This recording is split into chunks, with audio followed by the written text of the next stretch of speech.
All right. Welcome to another awesome video. Let's see what we can do today. All right, so now we have this is the title of the assignment,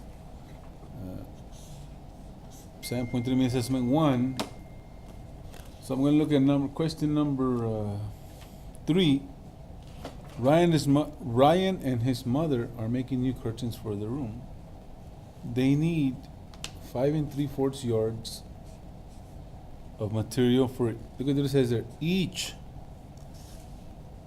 of the 2 smaller windows, and 7.5 yards for each of the 2 larger windows. So how much material did they need for 4 windows? Okay, think about it. You want to know how much material did they need for 4 windows? Well, you got to think, okay, I'm gonna have to add. So 2 windows will use 7.5 yards. Well, what is this in decimal? 7.5. What is this in decimal? 5.75. Okay. 2 windows, and remember what it says. Each of the 2, so that means that 1 window will use 5.75 yards. And 1 window will use 5.75 yards, and I'm going to use it for 2 smaller windows. This is for 1 window, but you need 2 of them. So another small window, okay, and then 7.5 for each of the 2 larger windows. So this is for 2 windows, okay, and I put the yards there, okay.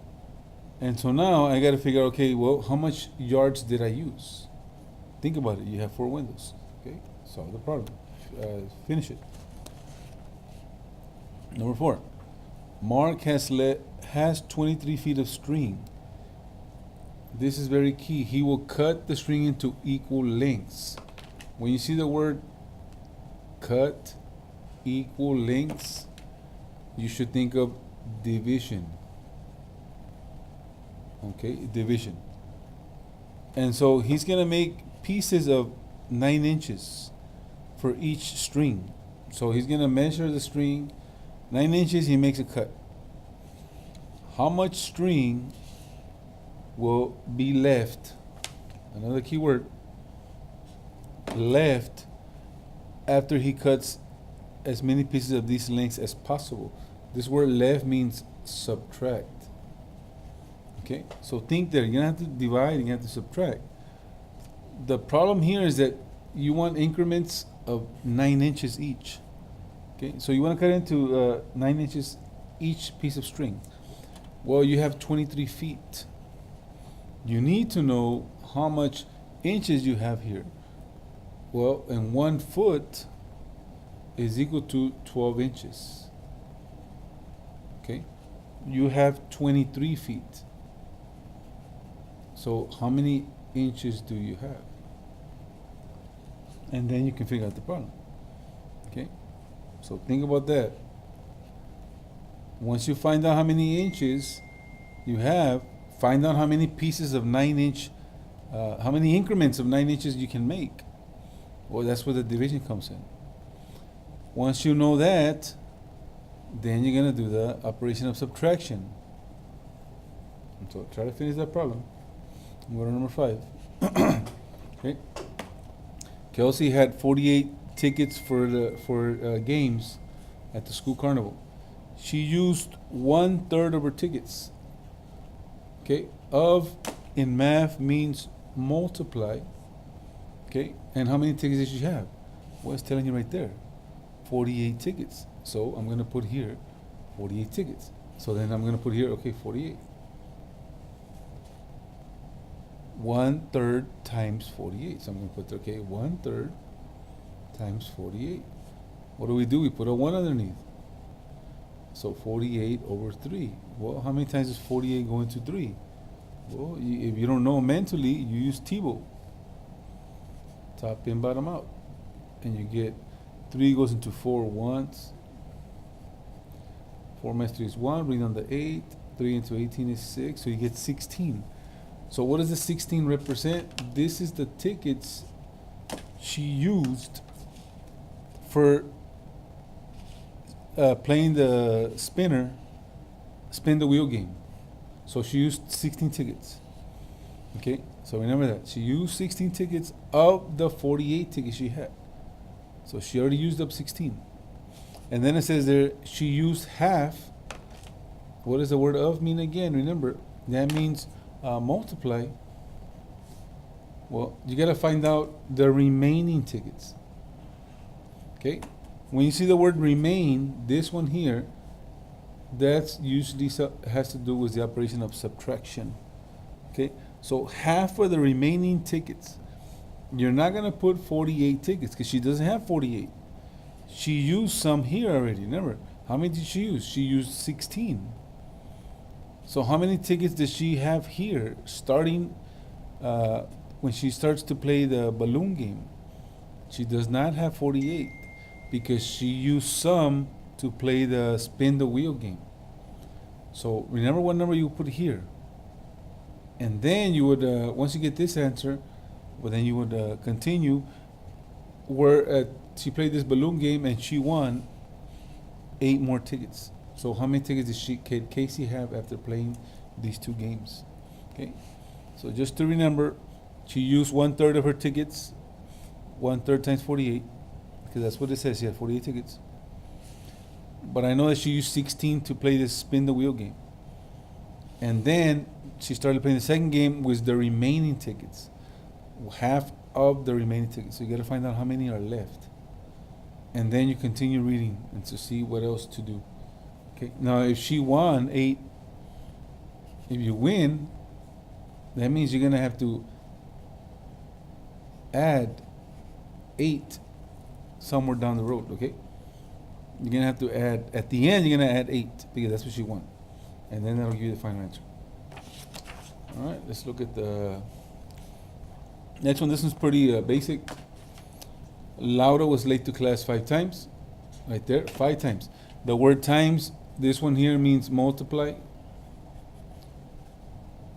The word each can also mean multiply or divide, depending on how it's being used in the problem.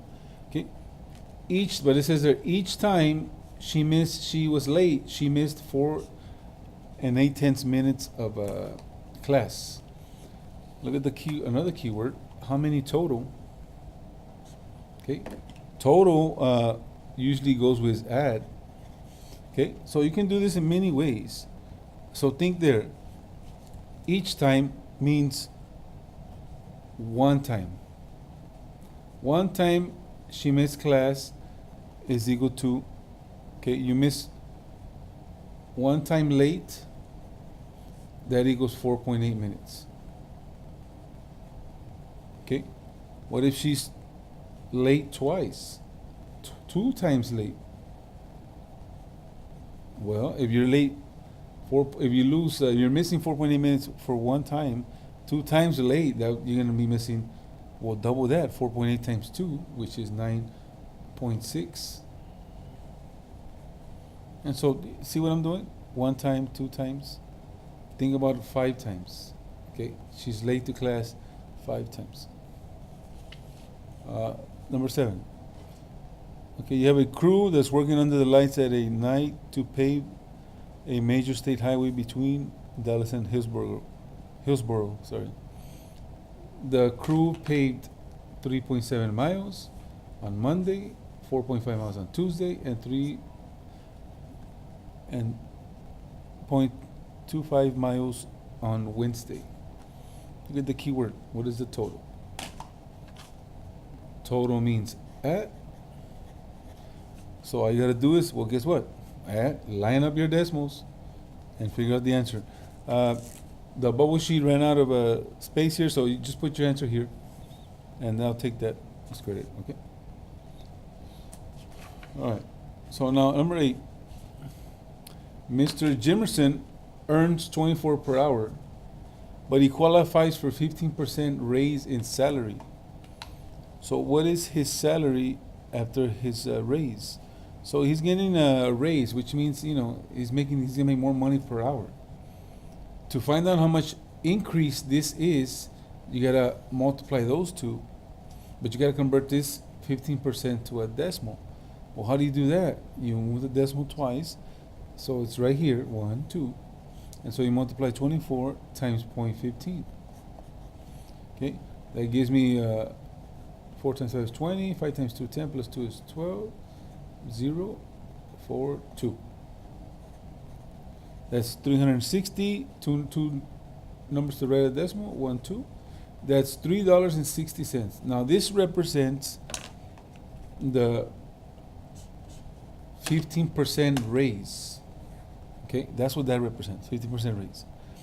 This is what he used to make, but he's gonna get a $3.60 raise per hour. So what am I gonna do? Well, I'm gonna add it, but I'm gonna line up my decimals. $3.60. Some of you want to put the 24 here, and that's wrong because it's a whole number, 24, not 24 cents. So you got to put it over here. And so now you can add it, and you get 27.60, which is how much he's gonna make per hour now. That's his new hourly wage. Okay. Number 9 is very plain and simple. Jill works on the weekends. Last Saturday she worked that many hours. On Sunday she worked this many hours. She earned $7.50 per hour. How much did she earn last weekend? Okay, so obviously Saturday and Sunday are part of the weekend. She worked this on Saturday, that on Sunday. What am I gonna do with those two numbers? We'll find out how many hours she worked, and then you gotta find out how much is she gonna get paid. If she gets paid $7.50 per hour, so 1 hour equals $7.50. Okay, so how many hours did she work? Well, find that out. You have 2 days, so add them up, and then 1 hour is this. So answer the problem. Number 10. 20% of in math means multiply. Plain and simple. Convert the percent to a decimal, and you have your answer. And that's it. All right. And hopefully you can finish this. Good luck. And let's do our probability here. Probability getting Chivas. And look, see, I told you that's the best team, but some of you are tercos. Bye-bye.